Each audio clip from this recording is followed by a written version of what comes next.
The question that I have is if other countries are doing the same, and as you said, the fundamental job of the U.S. now is to protect American citizens, why cannot we move to a similar ban for folks who may or may not have a fever, knowing in fact that the exposure rate 14 days or 15 days is well within the 21 days, and in fact, knowing 150 folks coming a day, not 100%, you know, it's 94% in terms of screening from U.S. airports.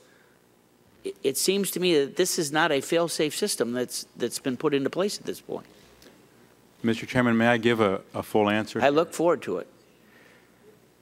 Right now, we know who's coming in.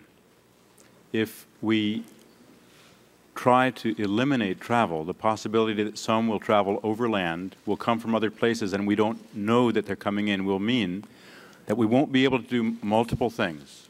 We won't be able to check them for fever when they leave.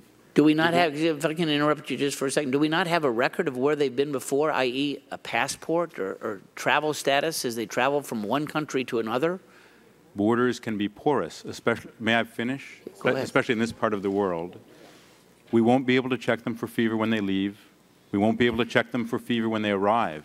We won't be able, as we do currently, to take a detailed history to see if they were exposed when they arrive. When they arrive, we wouldn't be able to impose quarantine as we now can if they have high-risk contact. We wouldn't be able to obtain detailed locating information, which we do now, including not only name and date of birth, but email addresses, cell phone numbers, addresses of friends, so that we could identify and locate them. We wouldn't be able to provide all of that information as we do now to state and local health departments so that they can monitor them under supervision. We wouldn't be able to impose controlled release, conditional release on them, or active monitoring if they're exposed, or to, in other ways. My time is expiring. I know I got a swift gavel over here to my left, but I just don't understand. If we have a system in place that requires any airline passenger from coming in overseas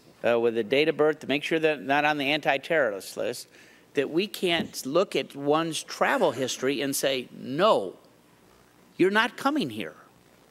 Not until this situation, you're right, it needs to be solved in Africa, but until it is, we should not be allowing these folks in, period.